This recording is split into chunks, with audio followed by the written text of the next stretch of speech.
জামাতে ইসলাম 1971 সালে অবশ্যই স্বাধীনতার বিরোধিতা করেছে, কিন্তু বর্তমানে যারা জামাতের নেতা, সংসদ সদস্য, তাদের অনেকেরই অধিকাংশেরই জন্ম 71-এর পরে, বা 71-এ তাদের কোনো অংশগ্রহণ ছিল না বিরোধিতার ক্ষেত্রে।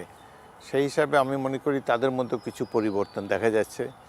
যেমন জামাতে ইসলাম গতবার প্রথমবারের মতো শহীদ মিনারে গিয়েছে, ভাষা দিবসে শহীদদের প্রতি শ্রদ্ধাঞ্জলি জ্ঞাপন করেছে, স্মৃতিসৌধও প্রথমবারের মতো তারা গিয়েছে।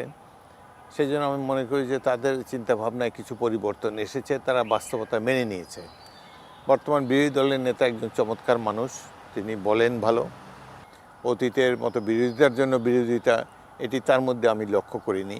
এবং জামাতেরও অনেক সদস্য, এর মধ্যে একজন তো মুক্তিযোদ্ধা আছে, আমি জানি পুরো সংসদে একজনই মুক্তিযোদ্ধা, নজরুল ইসলাম সাতক্ষীরার জামাত ইসলামীর পক্ষ থেকে। আগের একটি সংসদেও তাকে দেখেছিলাম।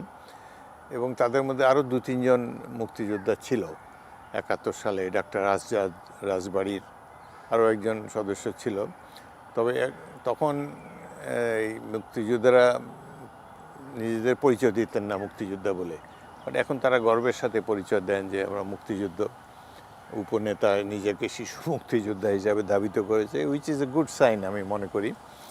তো জামাতের মধ্যে আমি পরিবর্তন দেখতে পাচ্ছি, তারা বুঝতে পারছে যে স্বাধীনতা বিরোধী স্টিগমা নিয়ে রাজনীতি বেশি দূর যাওয়া যাবে না।